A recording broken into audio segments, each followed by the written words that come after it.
네, 안녕하십니까. 개혁신당 인물탐구 이번 순서는 우리 당원분들 많이 알고 계시겠지만 그래도 다시 한번 소개해드리겠습니다. 이번에 공보특보를 맡게 되신 김성열 특보님이십니다. 네. 안녕하십니까. 김성열입니다. 네.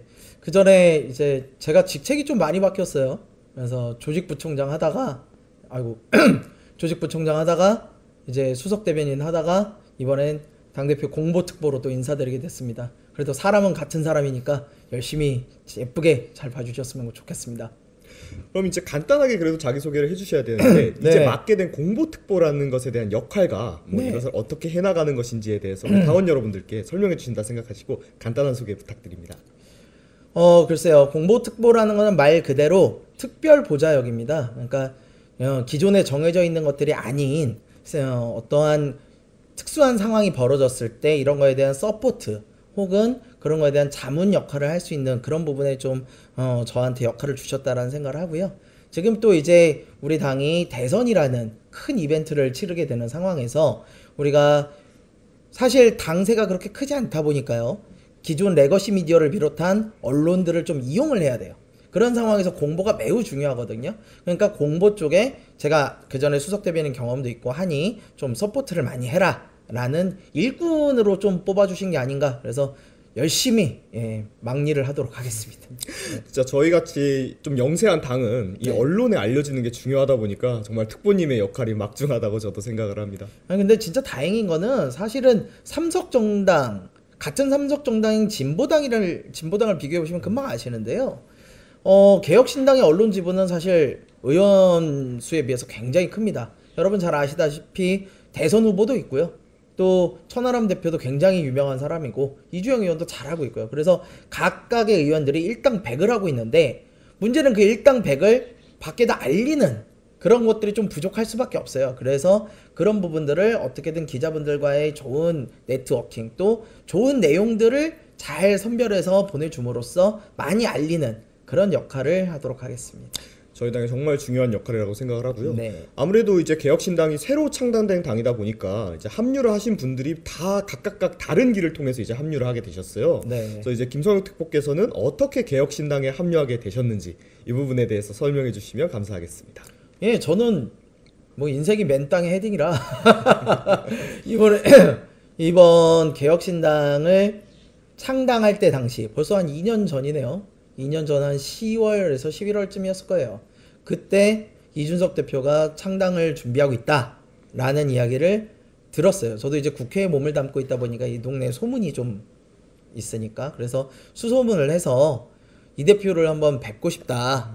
나는 출마자로서 좀 같이 하고 싶다. 그래서 처음에 이 대표를 찾아뵙게 되고 한 15분 정도 말씀 나누고 바로 그냥 채용이 됐죠. 출마자로서 처음 합류를 하려고 했던 건데 막상 당에 와보니 사람이 너무 없어가지고요. 정말 이준석 대표 스타일이 그러잖아요. 정말 아껴서 하는 스타일이거든요. 돈만 아끼는 게 아니에요. 사람도 아껴요. 그래가지고 정말 있는 사람만 가지고 하자. 그 사람들의 능력을 최대한 뽑아내자. 그런 분위기 때문에 저는 제 의도와는 상관없이 실무를 맡게 됐고 그래서 지난 총선에 조직부총장으로서 열심히 또 당을 위해서 노력을 해가지고 했고 그 다음에 또 수석대변인 맡겨주셔서 일을 했고 지금 또 공보특보 맡겨주시는 일에 일단 최선을 다하자라는 생각으로 하고 있습니다. 그러니까 저도 이제 그때를 생각해보면 저희가 정말 한 사람에게 여러 가지 역할을 부여해서 다 같이 했었잖아요. 그럼요. 그래서 그때 뭐 대부분 다 1.5인분씩은 했지만 그럼요. 제가 지켜본 바로 특보님 한 2인분 정도는 하셨던 걸로 제가 감사합니다. 기억을 하고 있고요. 그럼 이제 앞으로의 이제 이 개혁신당이 조기 대선이라고 하는 큰 정치적 이벤트를 앞두고 있습니다. 네네. 여기에 대해서 어떠한 비전을 가지고 계신지 얘기해 주시면 감사하겠습니다. 일단은 그렇습니다. 일단 저희가 이 확실한 대선 후보, 상수격인 확실한 대선 후보를 갖고 있다는 건 굉장히 큰 장점이에요. 특히 국민의힘과 민주당 이외에 아무런 후보가 보이지 않는 상황에서 저희는 합리적인 대안이 될 수 있다고 봅니다. 그러면 일단 가장 중요한 거는 링에 오르는 거예요.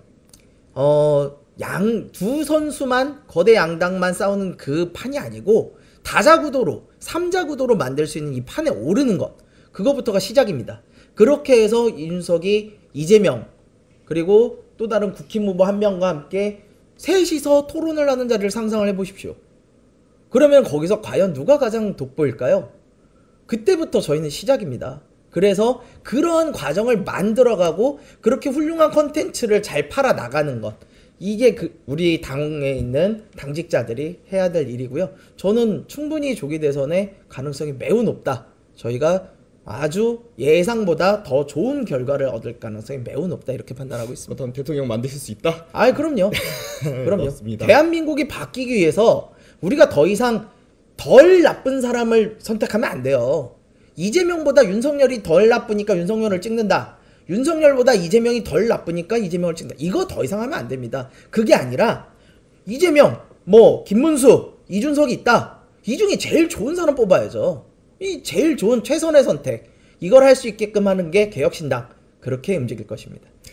진짜 비전이 너무 이제 거의 출마 선언문 정도로 이제 뛰어나게 좋으셔서 저도 요 멘트를 좀 가지고 있다 나중에 좀 써먹고 싶고요. 예. 이제 그럼 마지막으로 저희 당원 여러분들께 한마디 말씀해 주시고 마무리하도록 하겠습니다. 앞서서 잠깐 말씀드렸지만 저희는 사람 한 명 한 명이 굉장히 소중한 당입니다. 마찬가지로 당원분들도 너무 소중해요. 특히 당이 혼란의 시기를 겪을 때 우리 당원분들이 한데 뭉쳐가지고 아주 큰 역할을 해주셨음을 우리 당직자들 모두 잘 알고 있습니다. 근데 제가 염치 없게도 한 번 더 부탁을 드릴 때가 왔어요. 우리 개혁신당 그리고 한국 정치를 위해서 우리가 나아가야 할 길이 있습니다. 근데 저희는 돈도 없고 사람도 없고 조직도 없어요. 여러분들밖에 없습니다. 여러분들이 더 많이 홍보해 주시고 더 많이 주변 분들한테 설득해 주시고 직접 이준석이 된 것처럼 움직여 주셔야만 바람이 붑니다. 바람이 불어야지 저희가 올라가요. 여러분들이 한 명 한 명이 제갈량이 돼서 동남풍을 좀 불어와 주십시오 말씀드리겠습니다. 부탁드리겠습니다.